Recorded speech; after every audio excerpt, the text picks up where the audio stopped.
السلام علیکم. اس ٹائم میں موجود ہوں کوٹ سبزل ڈسٹرکٹ رحیم یار خان میں، اور میں بالکل میرے پیچھے عقب کے ایک دکان ہے، بہت بڑی ہیل سولر دکان ہے، جس پہ میں نے آج آٹے کا ریٹ پوچھا ہے ابھی جو مجھے بتا رہا ہے کہ یہاں ریٹ آج سے جو 4000 سے 4200 روپے آپ کو آٹے کا تھیلا جو 40 کلو والا ہے ملے گا.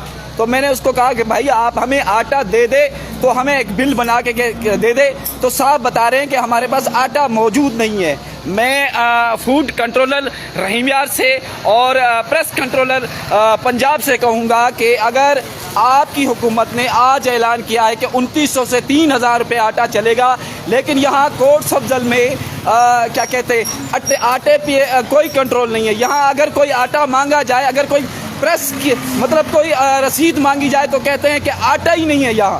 تو میں خاص کر کے فوڈ کنٹرولر سے کہوں گا کہ خدا کے لیے کوٹ سبزل، سنجر پور، صادقہ باغ یا رحیم یار خان میں جو ہماری موسی مریم نواز صاحبہ نے اعلان کیا ہے کہ 3000 سے اوپر جو بھی آٹا آپ سے خرید پیسے لیتا ہے تو اس کے خلاف کارروائی ہوگی. اب دیکھتے کہ یہ سامنے دکاندار ہے، اس کے خلاف کوئی کارروائی ہوتی ہے یا نہیں. لیکن میں نے اس سے اتنی اپیل کر دی کہ بھائی آپ چاہے مجھے 4000 روپے آٹا لگا لیں، لیکن کم سے کم آٹے دینے کی رسید دے دے. تو مجھے کہتا ہے کہ آٹا میرے پاس موجود نہیں ہے. اتنی بڑی دکان ہے، دکان کا نام بھی نہیں لکھا ہوا کہ دکان کا نام کیا میں پڑھ سکوں.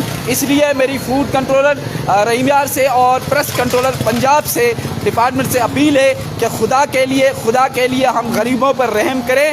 جو مناسب، جو قانونی اور آئینی حق کے ریٹ بنتا ہے وہ بھلے شکلیں. اگر زیادہ لے رہے ہیں تو پریس لیں. اگر میں چاہوں تو 15 پہ بھی کال کر سکتا ہوں، لیکن میرے پاس اتنا ٹائم نہیں ہے کہ میں 15 پہ کال کروں. میں تمام پنجاب رحیم یار خان کے لوگوں کے لیے آواز اٹھا رہا ہوں. ان کا فرض بنتا ہے کہ ان تک آواز پہنچائیں تاکہ ان جیسے جو مافیا ہے ان کے خلاف سخت سے سخت کارروائی ہو. اپنے غلام رسول بھٹو کو اجازت دیجیے.